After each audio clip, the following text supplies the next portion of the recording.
Kim Allahdan qorxarsa, ona tərəf qaçar. Mömin üçün bu qorxu nə üçün vacibdir? Qəlblər yalnız Allahı xatırlamaqla rahatlıq tapır. Esselamu aleykum və rəhmətullah, əziz izləyicilər. Hər vaxtınız xeyir. Mədinə Saatı verilişi ilə yenidən ekranlarımızın qonağıyıq. Bugünkü mövzumuz Allah qorxusu haqqında olacaq. Bugünkü qonağımız isə Mədinə İslam Universitetinin Hədis Fakültəsinin məzunu Ramil Məmmədovdur. Xoş gəlmisiniz Ramil müəllim. Allah razı olsun, barakallah. Ramil müəllim, Allah qorxusu anlayışını sadə şəkildə necə izah etmək olar? Və Allah qorxusuyla digər qorxuların fərqi nədir? Elhamdülillahi Rabbil alemin. Və əşhədu ən la ilahə illallah və əşhədu ənə Muhammeden abduhu və rasuluh. Allahumma salli və səllim alə nəbiyyinə Muhammed əmmə bə'd. Mən də izləyiciləri Allahın salamıya salamlayıb deyirəm ki, Esselamu aleykum və rəhmətullah. Həqiqətən də Allah qorxusu insanın imanı ilə bağlı olan və imanının artmasına və imanı əldə saxlamaq üçün olan çox mühüm mövzulardandır. Suala gəldikdə isə qorxu dedikdə lüğət baxımından qəlbin ürpənməsinə deyilir.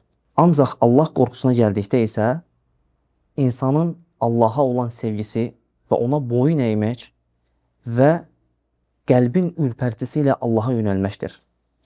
Allah subhanahu ta'ala Quranda buyurur ki, fəfirru ilallah, Allaha tərəf yönəlin. Yəni Allah qorxusu digər qorxulardan fərqli olaraq insanın Allahı sevməsi, həmçinin ona boyun əyməsini də şamil edir. Və dahi alimlərdən İbn Qeym rahmehullah deyir ki, qorxulan elə bir şey yoxdur ki, qorxan şəxs ondan qaçmış olmasın. Yalnız Allahdan başqa. Kim Allahdan qorxarsa, ona tərəf qaçar. Bəs Allah qorxusunun dində yeri nədir və niyə bu mövzu bu qədər mühümdür? Mömin üçün bu qorxu nə üçün vacibdir? Allah qorxusunun dində olan yerinə gəldikdə isə Allah subhanahu wa ta'ala'nın bizdən öncəki özlərinə kitab vermişlərin və bizlərə əmr edərək buyurduğu təqvanın əsas mənasını özündə daşıyır. Belə ki, Allah subhanahu wa ta'ala Maidə surəsində buyurur ki, وَلَقَدْ وَصَّيْنَا الَّذ۪ينَ أُوتُوا الْكِتَابَ مِنْ قَبْلِكُمْ وَإِيَّاكُمْ أَنِ اتَّقُوا اللّٰهِ Biz sizdən öncəki özlərinə kitab vermişlərə və sizlərə əmr edib buyurduq ki, Allahdan qorxun, təqvalı olun. Və alimlər də təqvanı izah edərkən deyirlər ki, insanın şəriətin əmrlərinə yerinə yetirməklə özü ilə qorxduğu şey arasında maniyə götürmək, sipər götürmək deməkdir. Bunu bildiyimiz zaman bizə aydın olur ki, Allah Taala'nın bizə əmr etdiyi təqvanın əsas daşıdığı məna Allah qorxusu özündə əhatə edir. Və bunun üçün də Allah Subhanahu wa Taala ən hörmətli qullarını qorxu ilə vəsf eləmişdir. Bu barədə Allah Subhanahu Taala mələklər haqqında xəbər verərək buyurur ki, يَخَافُونَ رَبَّهُمْ مِنْ فَوْقِهِمْ وَيَفْعَلُونَ مَا يُؤْمَرُونَ Onlar fövqündə olan Rəbbindən qorxar və əmr olunanları yerinə yetirərlər. Və həmçinin bəşəriyyətin ən üstünü olan Peyğəmbərlər də vəsf edərək buyurur ki, İnnəhum kənu yusari'un fil xayrat və yəd'unana ragaban və rahaban və kanu lana xaşi'in. Onlar xeyir işdə yarışar, öndə gedər və bizə ümid və qorxu ilə yalvarardılar və onlar bizə müti qulları idilər.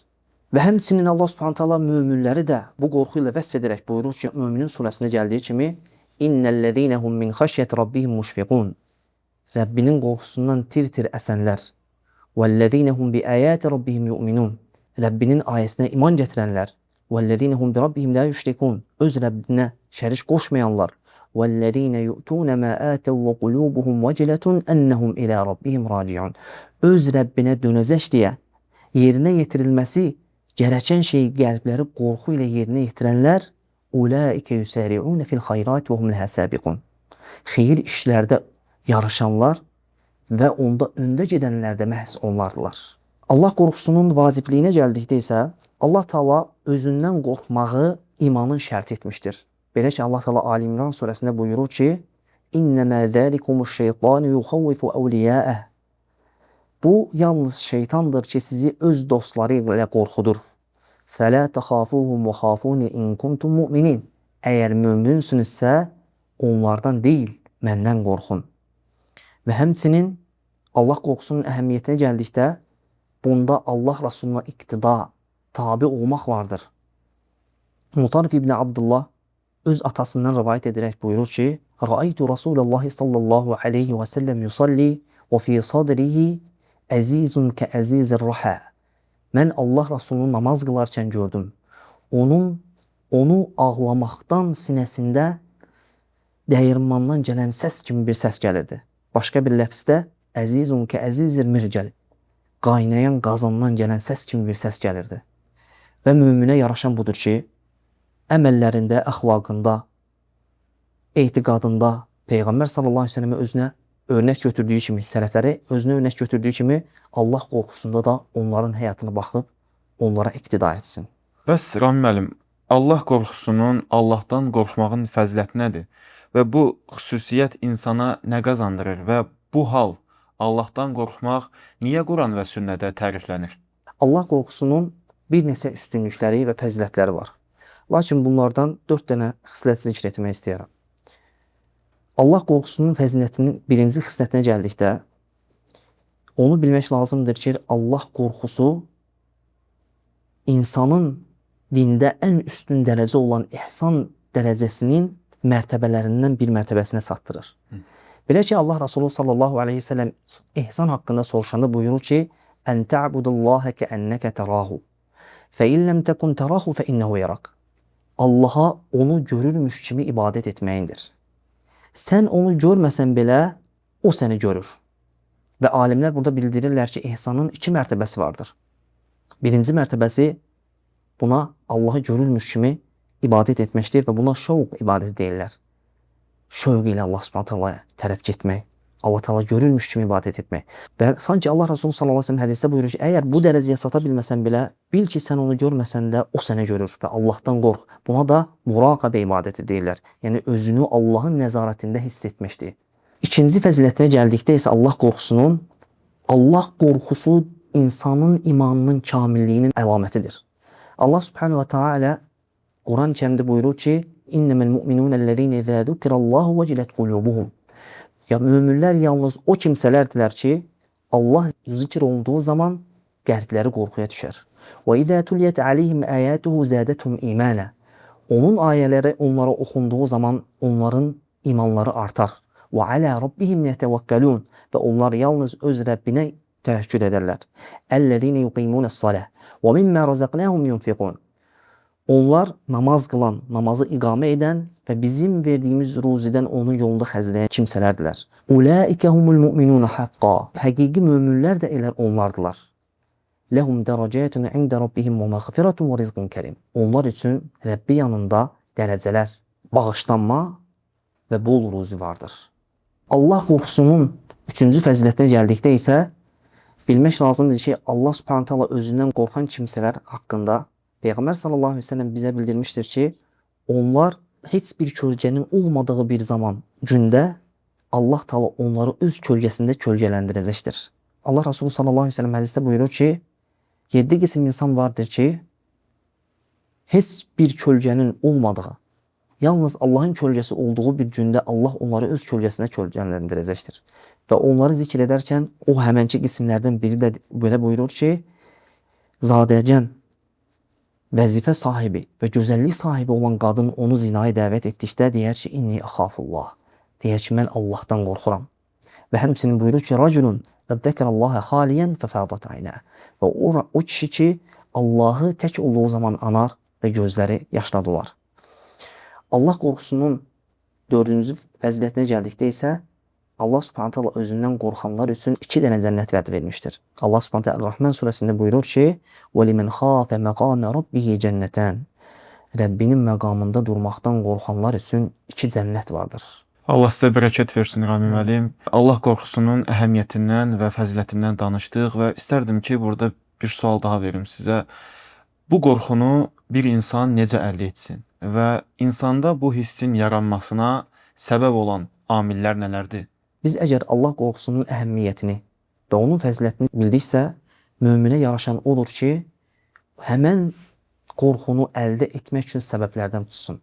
Allah qorxusunu əldə etməyin birinci səbəbi Allah subhanahu wa ta'ala'nın gözəl adlarıyla onu hər şeyi əhatə edən elmi ilə və əziməti ilə tanımaqdır.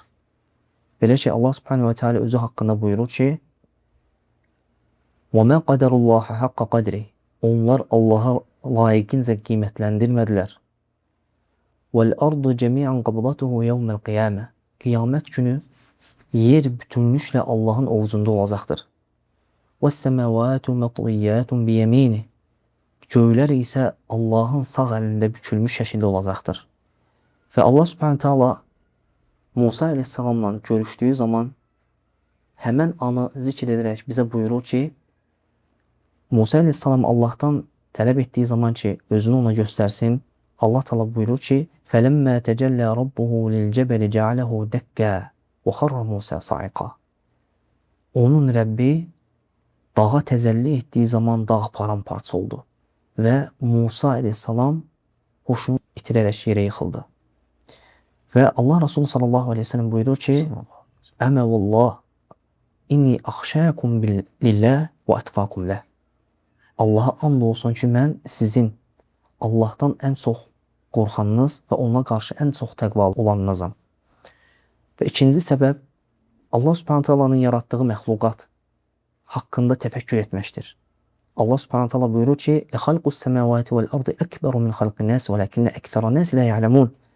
Həqiqətən də göylərin və yerin yaradılışı insanların yaradılışından daha böyükdür. Lakin insanların çoxu bunu bilmir.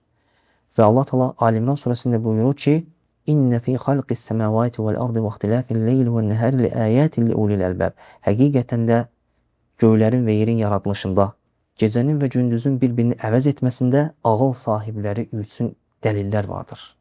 "Ellezine yezkurunallaha qiyaman və qu'udan və ala junubihim."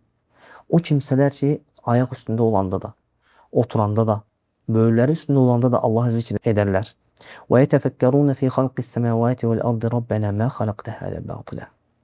Və onlar göylərin və yerin yaradılışı haqqında təfəkkür edərək buyurarlar: "Ey Rəbbimiz, sən bunu əbəs yerə yaratmamısan. Subhanak. Sən pak və təmizsən. Fəqina azəbənnar. Bizi od əzabından qoru." Və həmçinin Allah qorxusunu əldə etməyin səbəblərindən Allah Subhanahu ve Taala'nın intiqam sahibi olmasını bilməkdir. Allah Taala günahkarlardan intiqam alandır. Allah Taala buyurur ki, "Vallahu azizun zuntiqam." Allah qüdrətli və intiqam sahibidir. Və həmçinin Allah Taala məhv etdiyi qövmlər haqqında buyurur ki, "Fəkullen əxadnə bizənbi." Biz onların hamısını günahlarına görə cəzalandırdıq. "Fəminhum men arsalna alayhi hasiba." Onların bəzilərinin üzərinə daşlar yağdırdıq. "Və minhum men əxadəthu sayha." Onların bəzilərini qorxulu səs yaxaladı. "Və minhum men xasafna bihil ard." Onların bəzilərini yerə batırdıq. "Və minhum men əğraqna." Onların bəzilərini də dənizdə boğduq. Və həmçinin Allah qorxusunu əldə etməyin səbəblərindən insanın ölümü xatırlamasıdır. Allah Resulü sallallahu aleyhi ve sellem hədisdə buyurur ki, "Əkthiru zikra hadimil ləzzət." Ləzzətləri parça-parça edən ölümün xatırlamasını çoxaldın. Və bir hədisdə gəlir ki, sahabə deyir ki, mən Allah Resulü sallallahu aleyhi ve sellem bir cənazədə gördüm. Deyir, o tələsərək cənazənin yanına getdi və dizlərini yerə qoydu. Və sonra ağladı və belə dedi: "Ya ixvani, limithli hada fa'iddu." Ey qardaşlarım, belə bir şey üçün hazırlıq görün. Və həmçinin Allah qorxusunu əldə etməyin səbəblərindən insanın ahirətdə olan halları xatırlamasıdır. Belə ki, Allah Resulü sallallahu aleyhi ve sellem hədisdə buyurur ki, insanlar qiyamət günü yalın ayaq, heç bir paltar olmadan və sünnətsiz şəkildə, kamil bir formada Allahın hüzuruna gətirəcəklər. Təsəvvür et ki, Adəm əleyhissalamdan ən axırıncı insana qədər hamısı Allahın hüzurunda səf-səf duracaqlar. Və insanların üzərində günəş 2 mil məsafəsində yaxınlaşdıracaq və o müddət 50 min il çəkəcəkdir və insanlar hesab gününü gözləyəcəklər. Və o gün peyğəmbərlər nəfsi deyəcəklər, öz nəfsim. Və o günü elə bir ağır bir gündür ki, kafirlər istəyəcəklər ki, torpaq olsunlar. Necə ki, Allah Subhanahu Taala bu anı bizə vəsf edərək buyurur ki, "İnna enzernakum azaban qariba." Biz sizi yaxın olan bir əzabla xəbərdarlıq etdik. "Yevme yanzurul mer'u ma qaddemet yedah." O gün insan əlləri ilə etdiyini xatırlayacaqdır. "Və yaqulul kafiru ya leyteni kuntu turaba." Və deyəcək, kafir kimsə deyəcək ki, Vay halıma. Kaş ki mən də torpaq olardım. Çünki Allah Subhanahu taala o gün hətta heyvanları belə həşr edəcəkdir. Onların arasında ədalətlə hökm verildiyindən sonra onlara torpaq ol deyəcəklər və onlar da torpaq olacaqlar. Və bu zaman kafirlər onu təməl edəcəklər. Və həmçinin cəhənnəmi xatırlamaqdır ki, ondan heç kim əmin olmayıb. Allah Teala cəhənnəm odu haqqında buyurur ki: "Ya eyyuhellezine amenu qu enfusakum ve ehlikum nara." Ey iman gətirənlər, özünüzü və ailənizi yanacağı insanlar və daşlar olan oddan qoruyun. Və başqa surədə bu ayədə buyurur ki: "Yevme nequlu li cehenneme hel imtalat ve tequlu hel min mazid." Biz o gün cəhənnəmə deyəcəyik: "Sən doldun mu?" O da deyəcəkdir: "Yenə əlavə varmı?" Və Allah Subhanahu taala öz kərim qədəmini cəhənnəmə qoyacaq və onda cəhənnəm deyəcək: "Qatın, qatın, kifayət edər, kifayət edər." Və həmçinin ən mühüm məsələlərdən Allah qorxusunu əldə etmək üçün dua etməkdir. Allah Subhanahu taala istəməlidir ki, insan ona Allah taala öz qorxusunu ona nəsib etsin, qəlbində yerləşdirsin. Allah Resulü sallallahu əleyhi və səlləm hədisdə buyurur ki: "Allahummə qsim lənə min xəşyətikə mə təhulu bihi beynənə və beynə məasik." Ey Allahım, bizə sənə qarşı günahlar etməyə mane olan qorxundan bir pay ver. Ramil müəllim, Allah qorxusunun insan həyatında nə kimi təsirləri var? Və bu qorxu insanı nəyə yönəldir? Allah qorxusunun bir neçə səmərələri var. Bunlardan ən mühümü bilmək lazımdır ki, Allah qorxusu insanın qəlbində rahatlıq yaradır. Öncədən buyurduğumuz kimi, Allah qorxusu sevgi ilə və ona boyun əyməklə qəlbin ürpənərək Allaha qayıtmasıdır. Belə ki, Allah qorxusu Allah Taala'nı xatırlamaqdır. Və Allah Taala buyurur ki: "Ələ bi zikrillahi tatma'innul qulub." Bilin və agah olun ki, qəlblər yalnız Allahı xatırlamaqla rahatlıq tapır.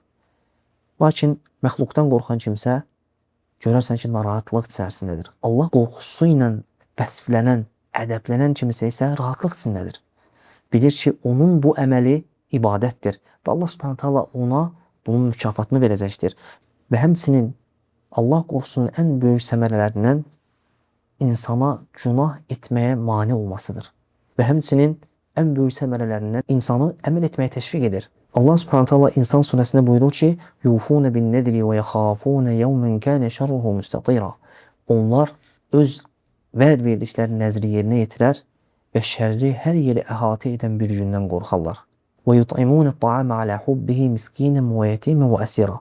Və onların yeməyə ehtiyacları və sevgisi olduğu halda onlar miskinə, yetimə və əsirə yedizdirərlər. Və deyərlər: "İnnəmə nut'imukum liwajhillah, la nuridu minkum cəzaa'an və la şukura." Biz sizi yalnız Allah rızası üçün yedizdiririk və sizdən heç bir mükafat və heç bir təşəkkür istəmirik, gözləmirik.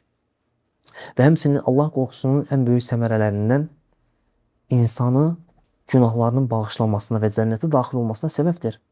Allah Resulü sallallahu aleyhi və səlləm bizdən öncəki keçmiş insanlardan birini zikr edərək buyurur ki, deyir, sizdən öncəki bir insan var idi ki, günah etməkdə öz nəfsinə qarşı həddini aşmışdır. Və öldüyü zaman öz övladlarını toplayır və deyir: "Mən sizin üçün necə ata olmuşam?" Onlar deyirlər ki, "Sən bizim üçün ən yaxşı ata olmusan." Atası o həmənki kişi isə buyurur ki, "Lakin mən Allah qatında məni xilas edəcək bir əməl tədarük görməmişəm. Və ona görə mən sizə bir tövsiyə edəcəm. Və bu vəsiyyətimi yerinə yetirin." Və onlardan əhd alır. Deyir, mən öldüyüm zaman mənim cəsədimi yandırın. Sonra onu əzin və küləkli bir havada dənizə sovurun. Və oğulları da atalarına söz verdikləri üçün bu vəsiyyəti yerinə yetirirlər. Və Allah Resulü sallallahu aleyhi ve sellem buyurur ki, o zaman Allah Teala onun cəsədini toplayır və ondan soruşur: "Bunu etməyə sənə nə vadar etdi?" Və kişi deyir ki, "Sənə qarşı olan qorxum ey Rəbbim." Və Allah Resulü sallallahu aleyhi ve sellem buyurur ki, Allah Teala onu bağışladı və onu rəhm etdi. Allah qorxusunun səmərələrindən insanın cənnətə daxil olmasıdır. Allah Resulü sallallahu aleyhi ve sellem hədisdə buyurur ki, "Mən xafə ədlək." Kim qorxarsa gecə yarısı yola düşər. "Və mən ədləcəm bələğal mənzil." Kim gecə yarısı yola düşərsə mənzilə çatar. "Ələ innə sil'atallahi ğaliyə." Bilin və agah olun ki, Allahın malı, Allahın mükafatı dəyərlidir. "Ələ innə sil'atallahi cənnə." Bilin ki, Allahın malı, Allahın mükafatı cənnətdir. Bilirik ki, qorxunun müxtəlif növləri var. İstədim ki, bu haqda bizə məlumat verəsiniz. Qorxunun növləri nələrdir və bu növləri bir-birindən necə ayırırıq?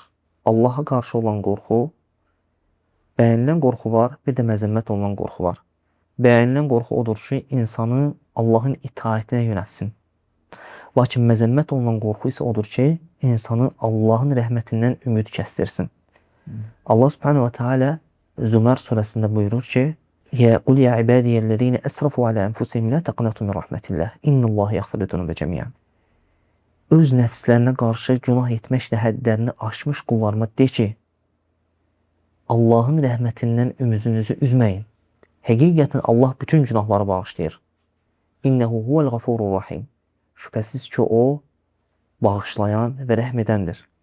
Və icazəli deyir ki, insan Allahın rəhmətindən ümid etsin. Əksinə, bu şeytanın yollarından biri hilədir.